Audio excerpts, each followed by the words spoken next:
Good afternoon, everyone, and thank you so much for joining us. I'm Joan Woodward. I'm honored to lead the Travelers Institute, which is the public policy division and educational arm of Travelers. Welcome to Wednesdays with Woodward. You know this series, it's a webinar series. We started it during the pandemic, and it's been amazing to have you all here. So before we get started, I want to share our disclaimer about today's program. I also want to thank our terrific webinar partners. You're going to see them on the screen now. So as many of you know, the U.S. Department of Homeland Security has designated October as Cybersecurity Awareness Month. So today's webinar is just one portion of the educational programming that we got planned for you all this month under our Cyber, Prepare, Prevent, Mitigate, Restore program, which we launched in 2016. We've held over 50 live events and virtual events under the series. As you can see us here, the National Cybersecurity Education Tour took us to the New York Stock Exchange. We rang the opening bell in 2020. And then a few months ago, we went back and we held our 50th Cyber Awareness Program. This fall, we're headed to 6 different cities. We're going to be in Worcester, Massachusetts, and Kansas City. So check out the chat for more details on those programs. Last week, we also were thrilled to release a series of articles highlighting 5 must-do steps that organizations, large and small, can take to become more cyber secure. On today's program, we're going to take a deep dive into these 5 key practices and also ask what's at stake for your organization with making cybersecurity a priority. So joining me for today's webinar are 2 of my favorite cybersecurity experts who also happen to be seasoned veterans of our cyber series. Tim Francis, my friend and colleague, is Vice President here and Enterprise Cyber Lead at Travelers. He has oversight over the company's cyber product management, including underwriting strategies, products for businesses of all sizes, public entities, and technology firms. He's also been recognized as one of the industry's foremost experts on cyber issues. So Tim, thanks so much for joining me. Also joined today by Carolyn, Purwin, Ryan. Carolyn is a partner at the law firm Mullen, Coughlin. She serves as a breach coach to healthcare institutions, construction companies, municipalities, retail, finance, and so many more. She's also served as a national counsel for several state and federal mass tort litigations, representing clients in the medical and pharmaceutical industries. So really thrilled to have these 2 experts here today to mark October Cybersecurity Awareness Month. So before we get into the 5 steps, let's set the stage a little bit with Tim. Let's talk about how do cyber attacks occur? What does a threat actor do to gain access to someone's system? So especially for someone who's not prepared. Sure. And I'll start with actually something that happens all the time, which doesn't require threat actors to have access to the system. And that would typically fall into the category of what we might call social engineering. And I'm sure we've all heard that term, maybe unfortunately experience events that deal with social engineering. But just as one example, we see frequently with our customers where some business partner of theirs, some vendors that they do business with, for example, might suffer their own cyber attack. And as a result of that, threat actors can gain information that vendor has and be able to perpetrate fraud against our customers. So in other words, they might hack into one system and understand that our insured or our company owes that particular vendor money, and they might know how much money they owe. They might actually be inside that system, be able to send an email that is legitimately coming from that company or purports to be from the right person at that company with the right invoice. And they may simply just say, but our banking and routing information has changed. So instead of wiring that $1 million here, wire it there. And that is very sophisticated. And all you need to do is hack into one. You don't need to access the other, insured systems to do that, right? And so that happens all the time, and our customers need to be diligent about that. But back to kind of the question at hand, we certainly see, particularly ransomware, which does require access to the system. And really what it requires is access to the system. And there's a variety of different ways in which threat actors can gain access. We'll talk a little bit more. But at the very simplest, once they have access, right? They come in through a virtual door or window, as it were, right? Upon doing that, now they're able to deploy malware, right? And so once they deploy malware, if that is successfully deployed, that will allow them to potentially encrypt all the data in the network. It will allow them to, even if they gain administrative access, essentially gain command and control of the network, right? They are in control, they are in charge, and they can essentially do what they will, right? And so that's really the most disruptive and financially costly types of events that we see, and we see them all the time because customers haven't done usually one or more of the 5 basic steps that we're going to talk about more. Okay, great. Thank you, Tim.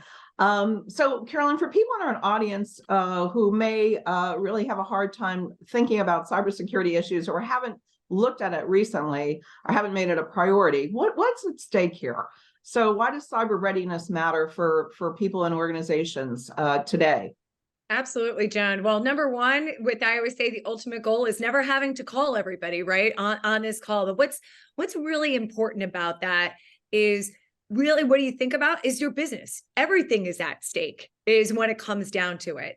So thinking about it from a cyber, like why would I be worried about it? I'm a small organization. I'm a medium-sized organization. Why me? Well, I will tell you, one of the single largest ones and attack ones that are always part of those attack vectors are those small and medium-sized businesses, right? Because what a lot of threat actors out there do is they say, you know what, what's low-hanging fruit?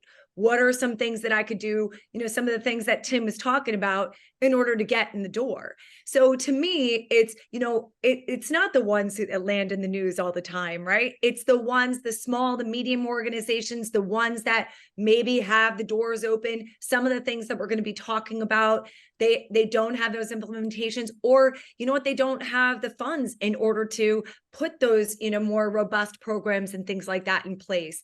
So when it comes to your organization, I always say to everybody, what's the first question I ask is, what kind of data do you have, right? So that's what, because they're, these threat actors, I love that Tim, the first thing that he talked about was wire transfer fraud and business email compromise, because those are the single largest things that we're seeing that is out there. Sure, the ransomwares are the ones that get you in the news, but you know what?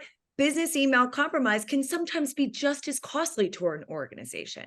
So think about, as an organization, what kind of data that you have and what kind of things that a threat actor might want in order to extort you. Okay, wow. All right. So let's get into it. Before first of all, we're going to take each one of these 5 steps and really do a deep dive. So we're going to ask our audience a question first, and we love to do audience question polling to get a sense of what you're seeing in your businesses. So the one question, we only have one question today. Which one of these steps do you feel least prepared to take? So these are the 5 we're going to talk about. We're going to go in depth on each. But which one of these steps do you feel least prepared to take in your organization? Give it a couple seconds here, and we're going to get the results to talk about. All right, it is looking like having an incident response plan and implementing endpoint detection and response are kind of coming in as the top 2 organizations are least prepared to take. So having that incident response plan, we're going to talk about this in a minute, would seem to be something every organization should have. Implementing your endpoint detection response is also up there. People are least prepared to take that, but it does look like multi-factor authentication, updating your systems, or regular backups, people are seem to be interested in taking. So let's talk about that. So we're going to go one by one, as I said. First, multi-factor authentication. First of all, should I ask Tim and Carolyn, what do you think about these results of our folks feeling least prepared to have an incident response plan? Carolyn, I'm going to go to you on that. And then maybe Tim, talk for a second about implementing the endpoint detection there that people are worried about taking. Sure. Yeah, you can see me smiling, and probably Tim smiling and nodding as well. Because when it comes to incident response plan, one of the first things I'll go in front of people and talk about, I'll say, do you know what an incident response plan? What actually is it? And people will do the Sure, like, the half, I want to say hands up, or people will nod along and they might not know what it actually is. And really what it is a plan, and we're going to talk what those things are, and that there are some even just simple ways organizations can put themselves in a better light. Right. Love to see this about the multi-factor authentication being one of the last ones that are on there, because, and I know that's one of the things that we're going to talk about, but certainly the incident response planning and endpoint protection solution being the top is not surprising to me. What about you, Tim? Well, I think you're exactly right. And I think for any of these, whether it's one of the things you feel most confident about or least confident about, there are resources available, and we can help you identify those resources. We're going to touch on those things today. We're going to go deep, but it's an hour's worth of information. So take advantage of the resources that are available because they're helpful. And I'm very always interested in what the responses are to multi-factor authentication. I think it's phenomenal that people feel confident or with that.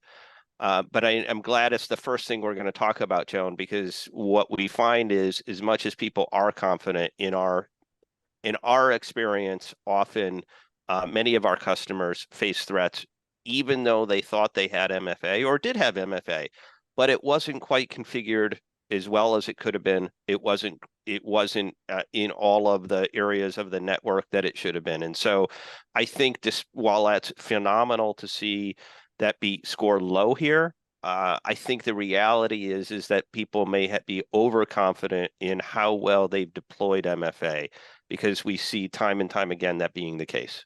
Yeah, absolutely. So let's definitely let's get into it. So is using it for an organization's email system enough, for example, Tim? Let's just talk about that right now. So MFA just on your email system, or are there other places that we should be protecting?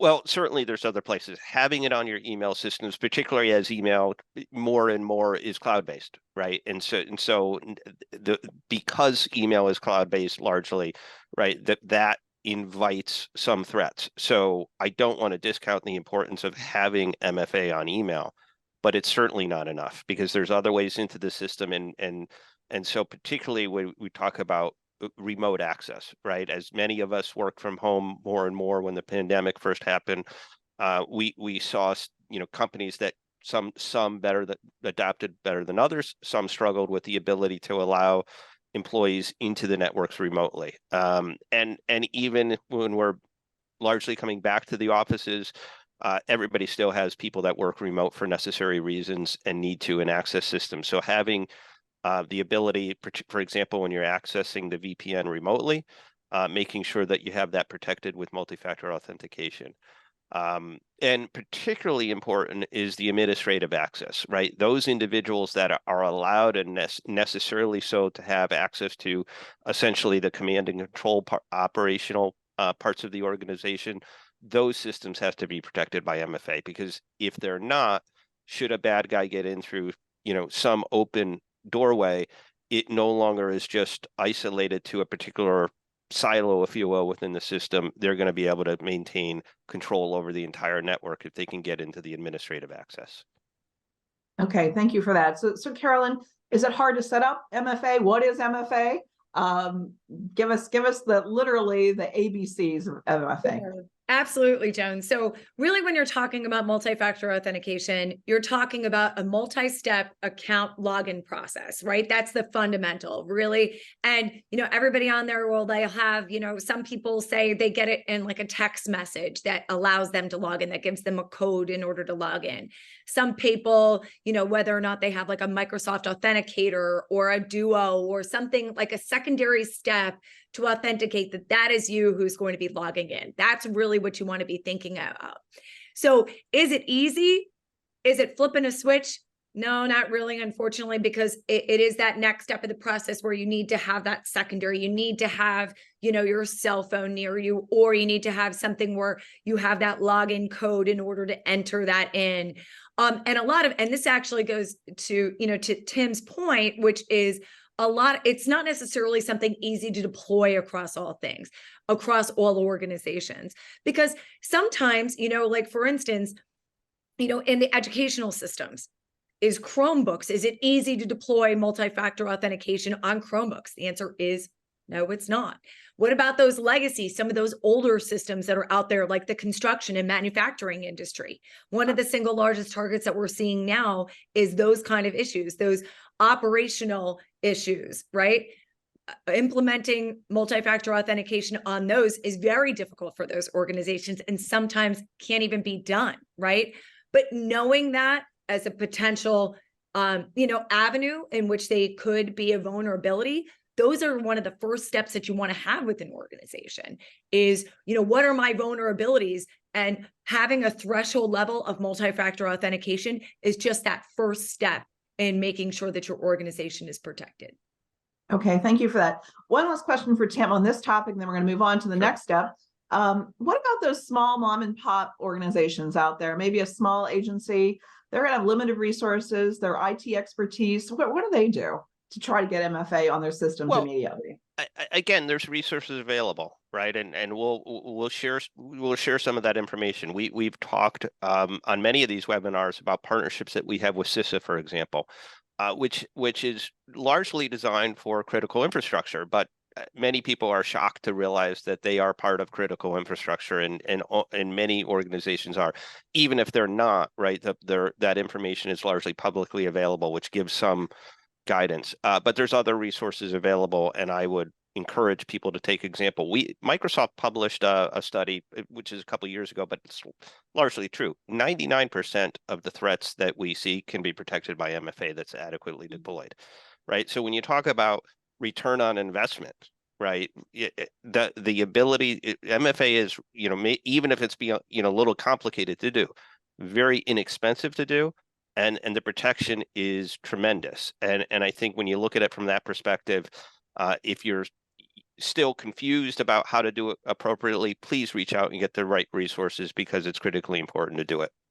Okay, perfect. Moving on. Practice 2 is update your system. So Carolyn, we get messages all the time on our apps, on our phone or personal devices about software updates and upgrades. Talk about updating your systems, why it's important. What if you don't update and you're, what does that leave you vulnerable for? It's what the threat actors take advantage of.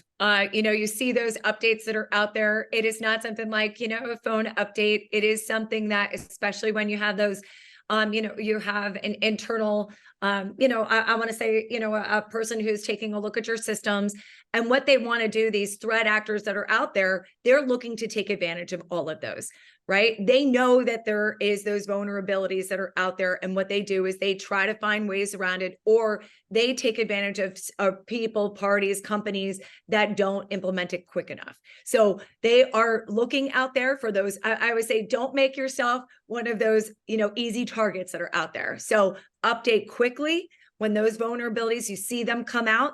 Update your systems quickly. There's a reason behind it, because they're there to protect your systems, to avoid these threat actors that are coming out there for you. Can you give us some real world examples, maybe, Carolyn, of people who have exploited, outdated? Yeah, Microsoft Exchange. Microsoft Exchange was a very large one. You'll see a lot of those vulnerabilities that's out there. You'll see information in the news about what's called 0-day vulnerabilities. Those are ones in which an organization, like, there wasn't a patch that was available, right? But we're more talking about the patches that are available, right? So you want to try to be prepared for both. I know that sounds like a lot to put on as you an organization, but if you're waiting, for instance, if you have a procedure or a policy in place within your organization that says, you patch in and, we get those patches and we do it in 30 days. Well, I'll tell you, most of the threat actors know that that's something that's within organizations that are out there. So they take advantage of it within those first 30 days. So Microsoft Exchange, there's so many different ones that are out there. I mean, unfortunately, it's something that happens on a daily basis. They're the ones that you see out there, like, for instance, there's a lot of software vulnerabilities. You see a lot of third-party incidences now that are happening. And those are particularly the reasons why they're happening, unfortunately. Okay. And Tim, talk about, some people just don't get around to doing it within the 30 days. I know a lot of people wait till the 29th day.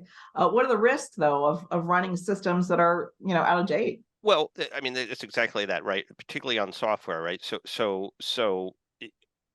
if you're running software that's out of date, right, it's entirely possible that the manufacturer of that software may not come up with a patch because that system is discontinued, right?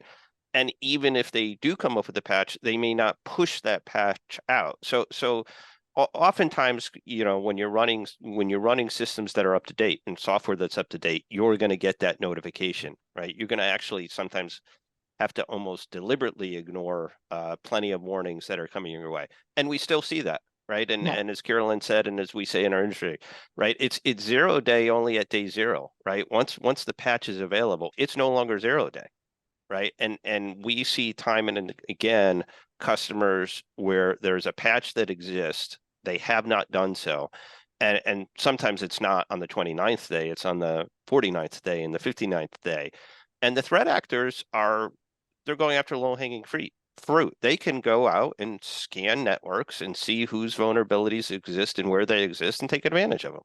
And Okay. if you're in their shoes, why wouldn't you do it that way, right? It's Right. just easy, right? Let's not make it easy for them. Okay, great. All right, moving on. This is practice 3. And this is the one as a non-tech person, I don't really understand. So I'm looking forward to your responses. Implement endpoint detection and response, or otherwise known as EDR. So Tim, what is endpoint detection and response, and how does it differ from other antiviral solutions? Sure, and I'll give you at a high level, right? If we think about antivirus, right, think about that as the wall that protects the system, right? And so it's keeping out things that it's designed to keep out, and does a good job at keeping things out that it's designed to keep out. Endpoint detection and response is a little differently. It's not designed to keep it out, but it also is able to then see things that got through the wall, right, and identify them, encapsulate them, that allow the organization to know that it exists. And it's really looking at behavioral issues as much as things it's programmed to keep out, right? So both are necessary layers. Think about endpoint detection and response as antivirus on steroids, for lack of a better term, because it allows you not just to keep out the things you want to keep out, but really a tool that's useful when things happen to get through. Okay, good. That was a good explanation. Thank you. Carolyn, so what types of threats and attacks are EDR solutions really designed then to detect or even respond to? Yeah, they're really designed. Yeah, and Joan, they're really designed to take a look and look around for malware, which, I think one of the things, I always say that is common out there right now. You hear a lot about artificial intelligence and machine learning and stuff like that, and the negative side of it. But one of the things that a lot of the great endpoint protection solutions are doing now as a positive thing, they're learning from the different malware and they're evolving. So they're watching those kinds of things and they're evolving and making sure to destroy those attacks from a malware standpoint as well. So all the more important for if you're going to invest in something, because we talk a lot about practical tips, but if you're going to make the investment, we talk about one of the things that we're going to be talking about is backups. But the next thing that you want to be talking about is those endpoint protection solutions. Tim is exactly correct. It's the wall, right? It's putting up that fence around to protect your information that's out there, and you're getting alerts that are out there. I think one of the more difficult things that we're seeing a lot of clients deal with now is you're seeing an abundance of alerts, but would you rather the abundance of alerts than letting the doors all the way open, right? Okay, good. So I always go back to the smaller organizations, right? Those out there that have, maybe less than 20 employees. What kind of solutions can smaller organizations, what is out there in terms of EDR solutions? So maybe Tim, can you talk about that? So I would think this one is a little bit different than when we talked about MFA. This one may be harder for a small organization just to go to, say, CISA or somewhere else and really understand what to do, right? So if we think about EDR as the tool, right? It's a tool that can be deployed. You got to know how to use the tool. And so often what is associated with EDR is what we would call MDR. So that is managed detection and response. So if we think about EDR as the tool, and MDR is a service that can run the tool for you. And so while it may cost more money, right, there's no sense really spending the money on an EDR solution if you don't know how to operate it or don't have the bandwidth. So I would encourage small organizations to think about, do they have the ability to run an EDR solution?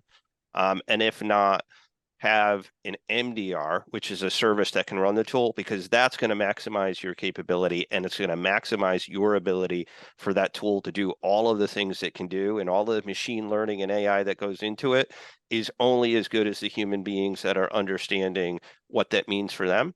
And so that's a worthy investment for small companies that may not have the internal cybersecurity team to run those tools on their own. Yeah. Okay, so an excellent point. Sorry, Joan. I just wanted, because that's one of the single largest things that we're seeing right now, is that because of the abundance of alerts that are out there, people are getting, it's almost like multi-factor authentication fatigue, right? So then they're clicking and allowing people in. Same thing with endpoint protection solutions. They're doing the same thing where they're seeing all these alerts and then they're saying, you know what, we're allowing them in. All the more important for someone who's able to decipher what's real and what's not, what's important and what's not. Those are the kinds of things that if you were to talk about, the most important things to invest money in, those are one of the top things. It would be, your backup solutions and your endpoint protection MDR solutions. Okay, terrific. And we're dropping in the chat for everyone to know some links that you can learn a lot more about all these 5 steps, but this one in particular, because I know it can be confusing. All right, we're going on to practice 4, and this is the one that I think is really low-hanging fruit for anyone out there, which is to have an incident response plan. So we're going to talk about what's in an incident response plan, but one of the, I think the beauties of even talking about cyber insurance for a client, for a customer out there, is to talk about whether they have an incident response plan. And that is part of the conversation. I'm sure, Tim, you're going to talk about when we talk to our insureds about what they have in place currently to protect against a cyber attack. Do they have this incident response plan? So Tim, explain what it is, why it's so critically important, where someone should keep their incident response plan, because that's another thing to think about. And is there some sort of template out there for a generic one people should look for? Well, let's start with the second part of that question first, and I'm sure we put up links which will get you to some access to incident response plans, and this is where, right, the incident response plan for a small company may necessarily look different than a large company, and those in between. In certain industries will have different incident response plans, or different people play different roles during the incident response plan. But to get to the first part of your question, many of our customers don't have an incident response plan, or they do, but it's old and it's outdated. They don't know where it is. They haven't practiced it. So it's like anything else that we would have plans for. But here, maybe importantly, it's, having a plan is a good first step, but understanding what that plan is, updating it, practicing it, which I can't stress enough. When an incident happens, it's entirely likely, I think it's almost inevitable, that the plan's not going to work exactly the way that you thought it might.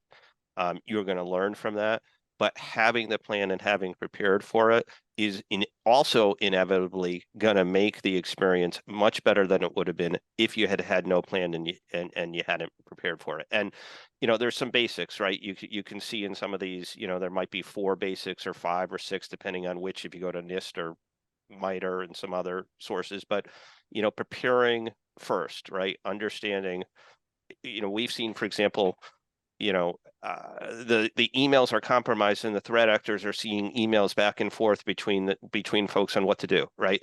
Having a backup that is not the company email, preparing for it, having part of detection as part of the incident response plan containment, and then probably as importantly, having a post-event triage, best practices learned. So there's some basic steps, but again, avail yourselves of the resources that are out there for the plan that's right for your organization.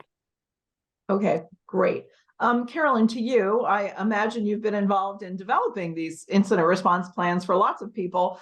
Who should be at the table for that? Who should be involved in developing it for a company? So usually what you want to talk about, you want to really bring your C-suite to the table, the real decision makers to the table. But one of the first things I always say to everybody when we're talking about an incident response plan is, if you have one key takeaway, if you don't have the time to really sit down, my first thing I want to tell everybody is know the phone number to call. Use the resources that you have, right? Travelers has a 24/7 hotline, right? Mullen Coughlin has a 24/7 hotline in the event that any sort of incident occurs. Somebody will call you back in less than half an hour. Usually I will tell you within minutes to give you the resources that you need. But you know what? If you don't know the phone number, or if it's this wonderful incident response plan that you develop is stuck up in the cloud, print it out. Please print it out. Going backwards in technology, but print it out. That way you have that lucky phone number. You have your broker's phone number. You have the traveler's phone number. Print out that, that 24/7 hotline that gives you the resources you need in order to get going in the right direction, right? But, Joan, one of the most, critical pieces to this and who you bring to the table and talking about it and getting involved in those conversations goes exactly to what Tim was talking about earlier, which is how can you develop something? It is something that's usually developed per organization. But what you do is you think about, okay, let's just say in the event that my whole system goes down, what do I do first, right? Who do I call first? One of the other critical pieces, you can call what's my role as a breach coach, right? I'm here to advise you as to any sort of state and federal and contractual obligations that you would have, guide you through the entire process. But really, I say to everybody, I'm here to take things off of your plate and put them onto mine, right? Let me be the person who's going to be guiding you through this entire process. But, I always get the question, do I need to have Bitcoin? Do I need a forensics company? Those are the kinds of questions where we have those answers to those questions for you. The answers are no, right? We've, through insurance, they've vetted all of those different wonderful forensics companies that do this day in and day out and have those 24/7 hotline numbers. You don't need to have those. You need that one phone number in order to get the process going. And I think that's critical to organizations. It goes to the point of, know the resources that you have. Talk to your brokers who are going to say to you, take advantage of all those proactive, wonderful services, including an incident response plan. One of the things I always do is do what they're called meet the breach coach calls, right? I know this sounds a little salesmanshipy and it's not meant to be. I always say, take away the mystery, look behind the Wizard of Oz, the big curtain that's there, and walk through what an actual incident would be to you and to your organization. Know the process. Know that in the event of a wire transfer fraud, time is of the essence to call right away, because we can put you in touch with, and we have wonderful relationships with CISA, with the FBI, with Homeland Security, with Secret Service, who are there to help you try to get this money back from the banks. Take advantage of those particular services, because if you don't want to be costing more to your organization than need be. You're already going through enough. You're already a victim as itself. You don't want to be re-victimizing yourself. Yeah, I think it's really important, and Tim, I'll let you speak to this, that over the last almost 10 years, we at Travelers, and you certainly in your role, Carolyn, have developed these partnerships with government entities who have free resources, complimentary resources. You're all tax-paying folks out there. You pay your taxes, and these are available to you. So Tim, let's talk about this for a second. So you've developed an incident response plan. How effective do you think that is when you actually need it, other than having the number to call Carolyn or to call Travelers or your broker? Have you seen incident response plans really guide a client and a customer through the whole process? Are they effective? Do they know who to notify, or they're tremendously effective? And my comment before about the plan may not survive initial contact, as the phrase may go, right? And it probably won't, but that's not really the point, right? Let's take the other part of that. Have we seen customers that have no incident response plan? And let's take that customer that not only has no incident response plan, but doesn't have cyber insurance, has never heard of Mullen Coughlin, wouldn't know what to do. And by the way, even if they decided that they might Google breach coach, well, their systems are down and they might have to do that on a private phone, right?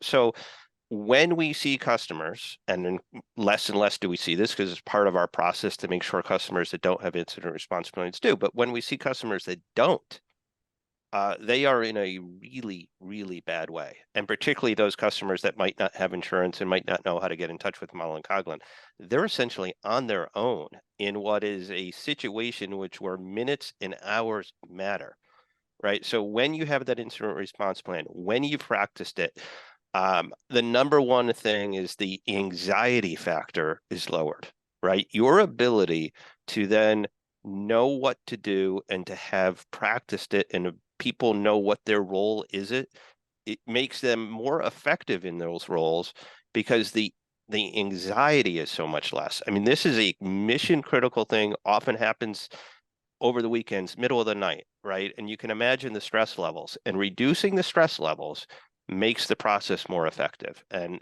if for no other reason other than that, that's a good enough reason to have the incident response plans in the first place. Yeah, Tim, and I think that means that's so important on so many levels, right?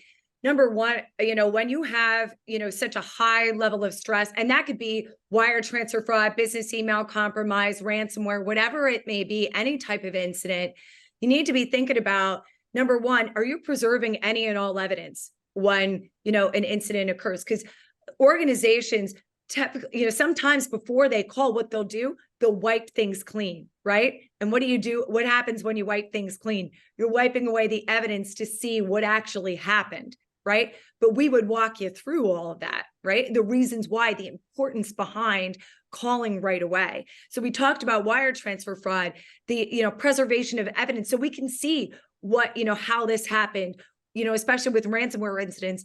What kind of information was taken from, a particular system, what these threat actors actually did within a system. But the other piece I always think about it is also the business aspect, the communications aspect. You send out an email into the oblivion. Yeah, everybody has this inclination. We live in a society where everybody is on emails, where, we're always on systems. But you know what? Memories fade, pieces of paper do not, right? Emails do not. So is it easier to be able to step away from the computer and, put your hands up and say, you know what, let's think about the communication that's going to go out the door instead of having to walk things back. Those are the critical pieces. That's where we all can help all of you, and that first call, I would say that to everybody, the first call is at no cost to you, right? Always good to run ideas by people, right? Run it by travelers, run it by the forensics team, run it by a breach coach. Those are the kinds of things. That's what we're here to help you, right? And all the more reason that you don't want to put yourself in a worse situation. And I would add, and just again on the effectiveness of the plan, just having the plan and having go through it. Think about the event taking place. Do you want to be in a position where you actually might have to tell regulators, right, depending on the industry, that we had no plan? We didn't think of that, right? Or your customers know you had no plan, right? The plan may not work exactly as you anticipated, but there is no excuse for not having the plan, right? And more there's requirements to notify various law enforcement regulatory bodies, right? And so the faster that you're able to comply with that, and the more professionalism and expertise that you can bring to bear on that, will not only reduce the actual event, but it's going to reduce the impact that event has on your reputation and on your business, how customers perceive you and how regulators perceive you. Absolutely, Tim. And I think one of the other things you mentioned, the regulators that are out there, I mentioned also the contractual obligations. We're seeing more and more organizations, especially contracts that have been entered into in the past 2 to 3 years, that have an obligation to notify in the event of any sort of cyber incident. And you don't want to be in breach of contract. So all the more important, proactively to take a look at those contractual obligations, but also know what regulatory obligations that you're going to have and who you need to contact, because some of those obligations are 24 hours, 48 hours, but good to know. So then you're not violating them right away. Okay, very quickly on this, because we have to go to our fifth category. How often should an organization update their incident response plan? Is this an annual exercise, or is it every 5 years? What do you advise clients, Carolyn, on that one? How often? So I usually, at a minimum, at least once a year. I usually prefer it, twice a year, because things, unfortunately, in this landscape change very quickly. But just test it, because you know what? People leave, right? People go on vacation.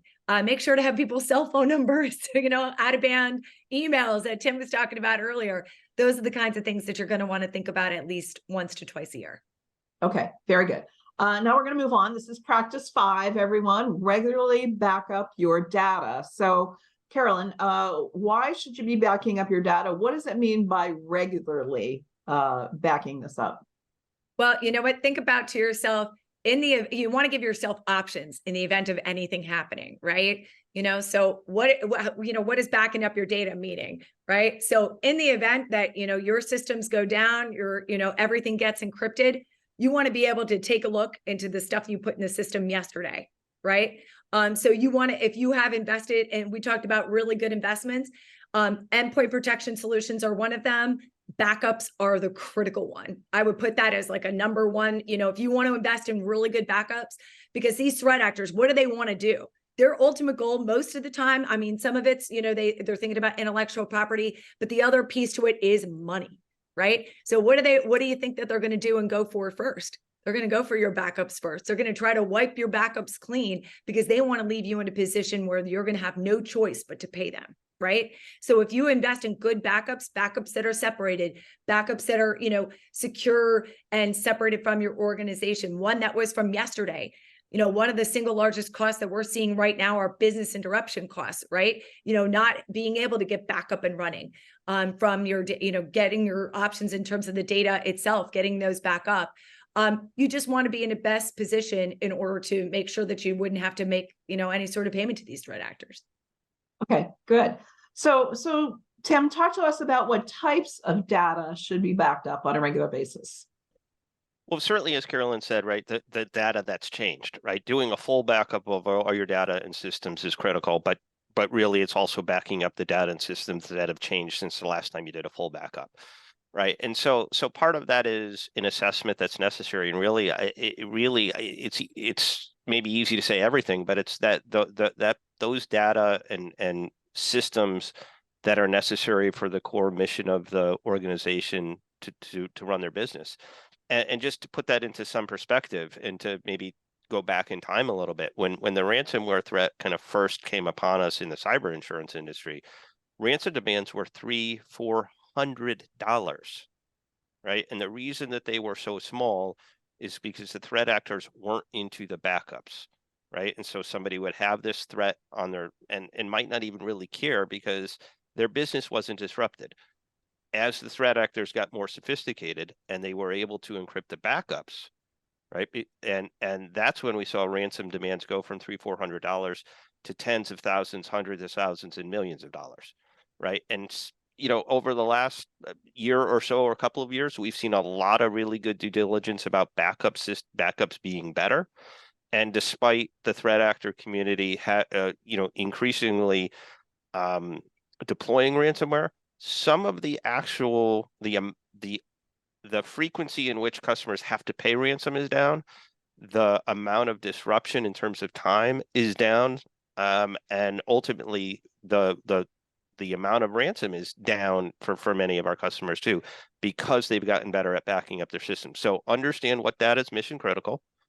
And that may be different for each organization, but your databases, your Active Directory and domains are the types of things that you want to be thinking about, and then do it. Okay, so now we understand why it's so important to back up. So Carolyn, talk to us about how organizations go about doing it. Is there a magic to it? Is it part of the system that they're, is this a yearly thing? Is it daily? Is it hourly when you talk about a backup? Sure. It really depends on the organization and the amount of data that they have incoming every day, right? Because it's all about the change from day 0 to day 1 to day 2, right? But it usually is a separate and apart system. Now, the best systems, I hate to say it, have multiple backups, right? Because if one backup goes down, you need to have another backup just in case. One that's separate and apart, meaning that, if you're having a particular, like an air gapped one is one that in which, you're making sure that your organization is, kind of, I want to say if your organization gets encrypted, then the secondary, it doesn't go directly to your backups, and then the encryption goes directly to your backups, right? You want to have something that's separate and apart, right? So it is a separate system, Joan, but it is one in which that you want to have those regular backups. For instance, if it's something where you're getting client or customer input every day, all the more reason that you would need a daily one versus, for instance, if it's something where if it's, you're not getting that much data, per day, and you could do it monthly, then that's something that an organization would need to decide. Okay, great. We're going to get to your questions now because there's a whole lot coming in through the Q&A feature here. So first one is coming in from Carrie Wakely. Carrie asked, and I think this is probably for you, Tim, can you clarify the differences and gaps between a crime policy and a cyber policy? Sure. And there may be less gaps than potential overlaps, and this may be one area where that's probably a good thing as opposed to a bad thing. But if we think about a crime policy, generally speaking, as an insurance policy that's going to protect and cover expenses related to companies that have money stolen, right? And there's lots of ways that have nothing to do with cyber or systems that money can be stolen, whether it's a petty cash drawer, whether it's inventory leaving, whether it's, embezzlement in some other forms of way, fraudulent checks, right? But that kind of thing can happen, and it has nothing to do with cyber. And crime policies can deal with some of those things that way.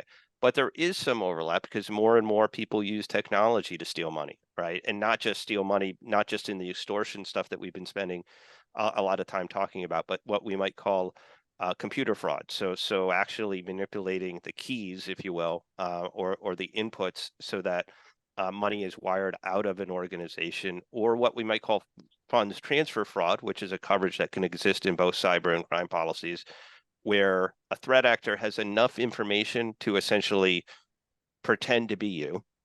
Maybe they get that information through a hack, and they go to your bank, right? And they have enough credentials to be able to get access to the bank fund and move money out. And so a good cyber insurance product may protect against all of those things, and it may overlap with a crime policy. I think it's a good strategy to have those coverages with one insurer so you can see where those overlaps and the gaps are more easily. But it's important to have both because both do, while they do some overlap, they do different things too. Okay. Thank you, Tim. Another question coming in from Mark Conley. Mark, good to have you on the program today. Are backup programs getting smart enough to identify a potential threat from getting back up? So Carolyn, how about to you? So most of the times I will tell you, it really depends on what you have in terms of your protections to your backup systems, right? We were talking about those endpoint protections and those air gaps associated with it, because if you have a backup that's completely connected to your systems, right? And your systems get infected with any sort of malware, it could go right through to your backups, right? And that's one of the attack vectors that, the threat actors count on, right? So there's a lot of options that are out there. So when you're looking into a good backup system, make sure to ask those questions about whether or not it could be air gapped, or even just ones that it could be separate and apart, where you can even have it as a separate data center. So then it would be separate to your system. That's something that, I know people talk about going up into the cloud and having on a daily or even just every other day basis. Okay, follow-up from Mark Conley. He's got a couple today. What percentage of ransom claims result in a ransom being paid? So I know, Carolyn, in some of our live sessions, you talk about kind of the pre-pandemic ransom demands and maybe post-pandemic, how that's changed. What is the average ransomware demand? As Tim talked about, the small dollars when this was starting. Now these are very big dollars, right, that you're seeing. So give us a sense, a peek behind the scenes of what's happening at your law firm with regard to ransomware. What percent are being paid? Who makes that decision? Is it the insured? Are you coaching them on whether they should pay the ransom or not? Is the insurer have a view on that? Who makes that decision? So I'm going to go to Carolyn first about what they're seeing, and then Tim talk about the process of deciding on ransomware. Sure. And it's an excellent question, right? So we're seeing probably on averages in terms of demands about 2 million, but the payouts are really much significantly lower because and when I say that, we're talking about like 180,000 just on really on median, right? In terms of taking a look at that on average. Now, obviously there's some that are going to skew upwards and lower, upwards and lower, right? Based on incidences. But, in terms of actual people paying them, we're seeing maybe anywhere between 15 and 18%, definitely under that 20% marker of actual people paying these threat actors. Now, but really who it ultimately is the decision maker is the business themselves. I take a look at it from both perspectives, right? Because really you want to be thinking about it. No one ever wants to make a payment to a threat actor, right? No one ever wants to have that. That's the reason why we talk about these 5 things, right? You want to be in a best position not to have to make payments to these threat actors. That's a reason why we're here to talk about all these things. But one of the things and one of the increases that we are seeing are individuals who are making payment, and the reasons why they're making payment. It's, we're still seeing that highest number being to get that key because the backups themselves are infected. But we're still seeing that those lower numbers in terms of people actually making payment. But you do that balance of, hey, look, the threat actor, it's a criminal, right? So you never know whether or not, they're going to sell the information to the buddy down the street. They don't know whether or not it's going to be a situation, hey, look, they give it to somebody else or they post it. They're criminals. So you don't know what they're actually going to be doing with the data. And it doesn't negate your obligation to notify the individuals if there's sensitive information that was taken. But you need to think about it from a business perspective, right? Is it going to cost me more to get back up and running? Is it going to be a situation where, is it going to be a very big detrimental harm to my business? That's all the conversations we have from moment one with the business. And I'm sure, Tim, I know you guys have had that conversation as well, right? Sure. Yeah, and I think the point you made is that we don't make the decision for the customers. We allow them to make it. Obviously, we expect and hope that they take into consideration the expert counsel of Mullen, Coughlin, or other breach coaches. The breach coaches don't work for us; they work for the customer, right? And so, if the customer makes a decision to pay, we'll be there. If they make a decision not to pay, we'll be there. And that's an individual decision for that customer. But almost always our interests are mutually aligned. No one wants to pay, and when it's paid, it's really very much the last resort, and it's what is necessary for that particular event.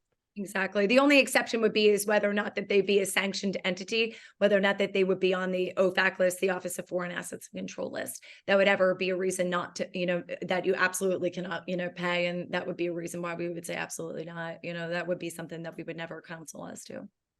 Okay, Carolyn, quickly, do you have an average payout? I mean, when clients do pay ransomware, where is that number today? Tim mentioned hundreds of dollars when this all started, but where are we at today? Yeah, so probably on average right now, it's about anywhere between the 150 to 180,000 range is really the payouts that we're seeing.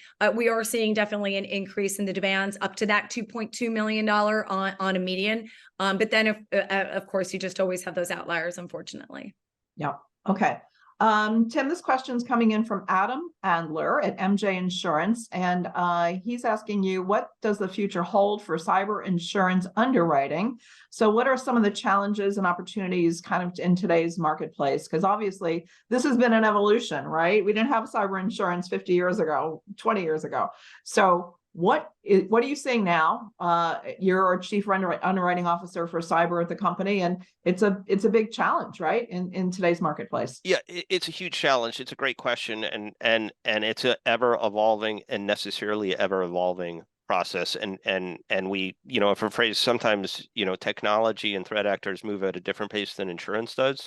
So from an insurance underwriting, really to stay on top of it, we got to move at a different pace than many other coverage lines, which are also evolving necessarily, of course. But I think probably the biggest change that we've seen, a lot of the threat actors, we kind of touched on this, right? They're able to scan networks and look at vulnerabilities, and they're often exploiting a vulnerability, and oftentimes doing it without knowing who that customer actually is.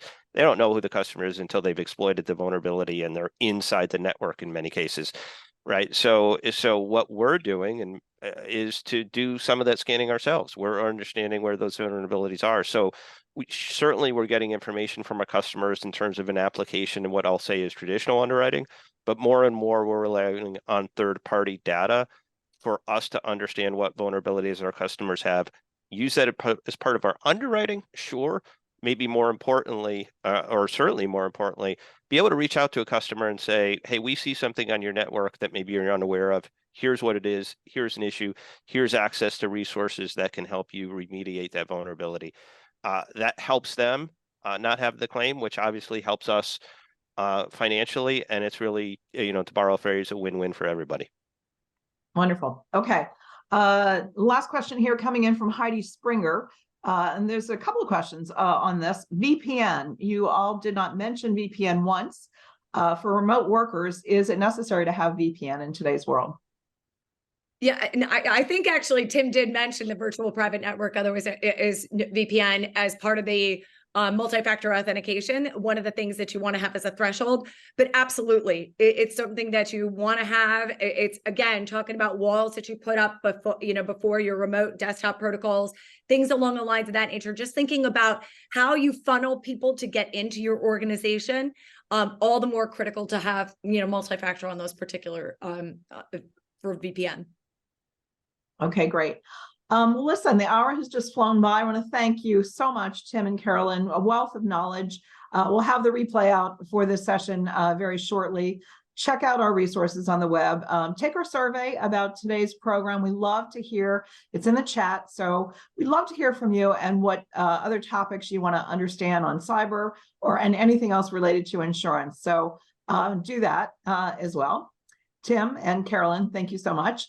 I also want to let my viewers know that we are doing lots of live events in cybersecurity this fall. Throughout the fall, we're going to be in Worcester, Massachusetts next week. We're going to be in Kansas City also coming up. So if you're in other of those locations, please join us.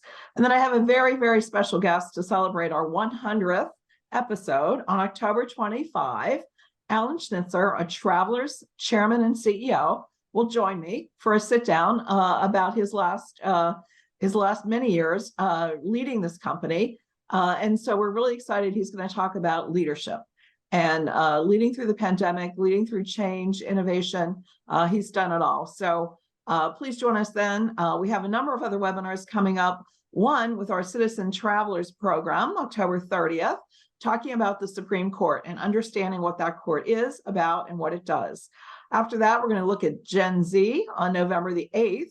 With our colleague, Jackie Heidelberg, coming back with new research specifically to insurance and Gen Z. You're not going to miss that on November 8th. Then on November 15th, we're going to talk about, we're going from Gen Z to retirement.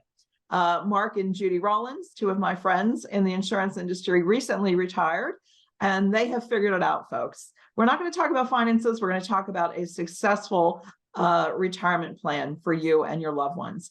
So everything's on our website, travelersinstitute.org.